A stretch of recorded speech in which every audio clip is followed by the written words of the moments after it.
How about we talk a little winter forecast, what we're expecting for this. This was the Ask Andrew question that I answered this morning. One of the many things we look at is what kind of sea surface temperatures are we seeing in the East Pacific Ocean.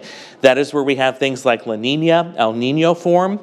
Well, we obviously had an El Nino last year and also into early this year. Here's where things stand right now. We're at about what I would call neutral. There's neither an El Nino or a La Nina going on. But look at the forecast here. As we head through the rest of fall, get into the winter, we are forecasting a La Nina. In fact, more specifically, we're forecasting a weak La Nina. And here's what that means. And kudos to Peter for putting these graphics together for me. We dug into the data. This is what we found. There have been 12 weak La Nina winters in the Quad Cities. So let's start with the temperature. What are we likely to see? Well, we found that 9 out of those 12 weak La Nina winters were colder than normal here in the Quad Cities, by about 2 degrees or so colder than normal. So we do figure this is probably going to be a colder than normal winter. What about snow? The last 7 out of 12, or more than half of them, had more snowfall. How much more snowfall than normal? Almost 6 inches more snowfall than we typically see in an average winter. And also, more than half of them, 7 out of 12, had more rainfall than we typically see in an average winter. So when you put all that together, this is what it looks like on the map. You're definitely going to see cooler than normal temperatures or colder than normal temperatures invading from the northwest.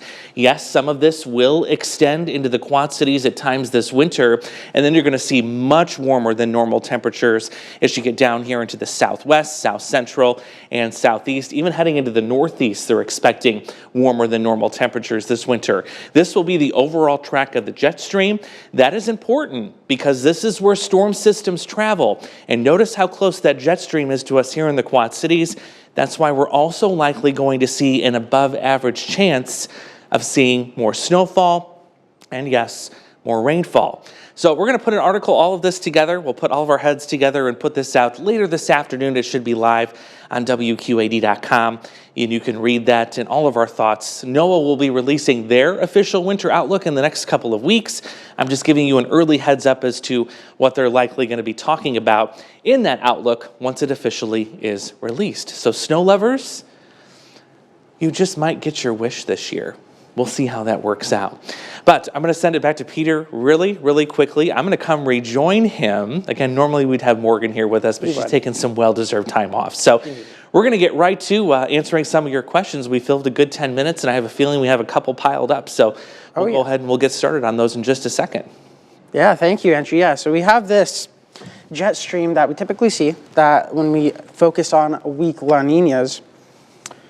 And let's see, the last couple years, we've actually seen an increase in severity when it comes to weaker La Ninas. In 2016 and 17, we saw the first February tornadoes here in the Quad Cities.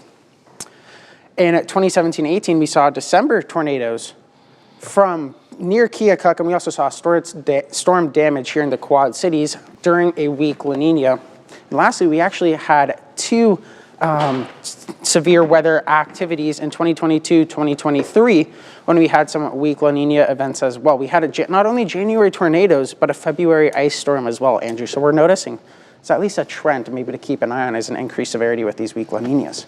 Yeah, that was interesting. That we had the first ever February tornadoes during that weak La Nina winter. We're no stranger to February tornadoes. I mean, we've had those even as early as a year or two ago. But still, the fact that it happened during a weak La Nina event, it kind of makes you wonder, are we going to see that repeat itself? We can't exactly forecast that yet, but it's just a trend to keep an eye on and maybe to be ready for. Exactly. The data shows that increase. And it's a good idea, a good reminder, too, that severe weather has no season. No. It's every month of the year practically in the Quad Cities now. We can have severe seasons, but that doesn't mean it's not possible any other times. Yep. It just is more frequent. And I have a feeling you're going to experience that this year. Oh, yes. You're probably going to be doing severe weather coverage in December, maybe January, February. So we'll see how things go. We'll see what happens.